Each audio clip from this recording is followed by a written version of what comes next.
নমস্কার। আজ আমি করব দশম শ্রেণীর এনসিইআরটি বুকের 15.1 অনুশীলনী অর্থাৎ সম্ভাবনার অঙ্ক। প্রথম প্রশ্ন হল নিম্নলিখিত বিবৃতিগুলো সম্পূর্ণ করো, অর্থাৎ শূন্য স্থান পূরণ করো।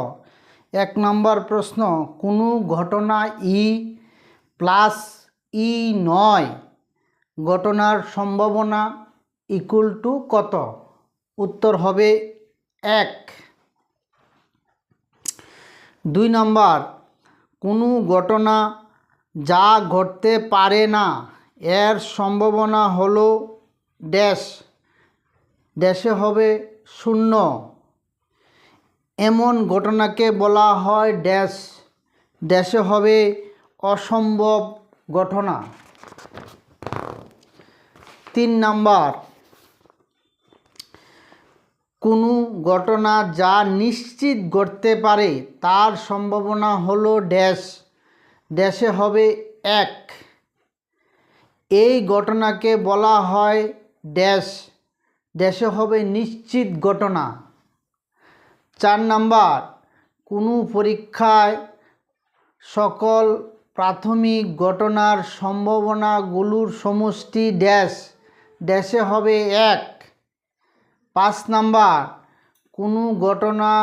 কোনো ঘটনার সম্ভাবনা ড্যাশ এর চেয়ে বড় অথবা সমান এবং ড্যাশ এর চেয়ে ছোট অথবা সমান।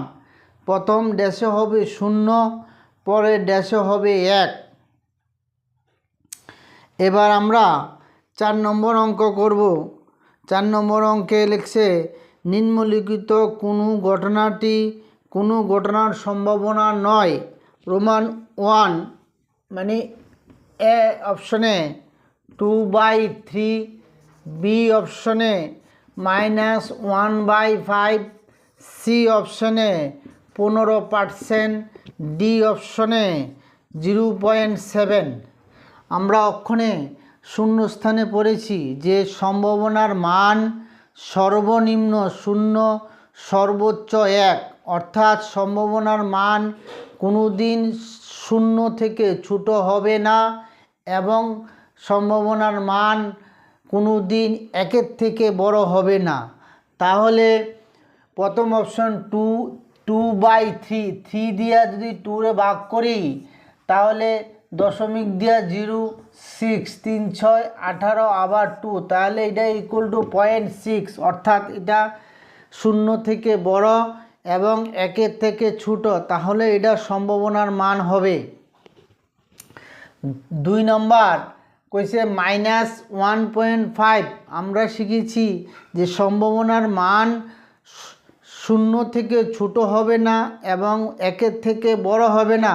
তাহলে -1.5 এটা হলো 0 থেকে ছোট, তাই এটা সম্ভাবনা হবে না। তাহলে সঠিক উত্তর হবে বি।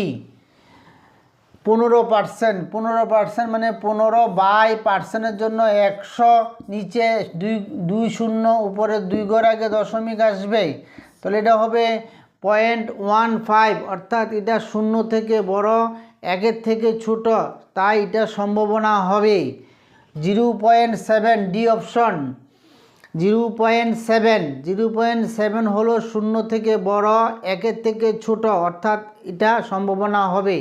তাহলে এখানে আমার প্রশ্ন ছিল নিম্নলিখিত কোন সংখ্যাটি কোনো ঘটনার সম্ভাবনা হবে না? উত্তর হবে বি নাম্বার -1.5। তাই আজ আমি ক্লাসটা এখানে শেষ করলাম। নমস্কার।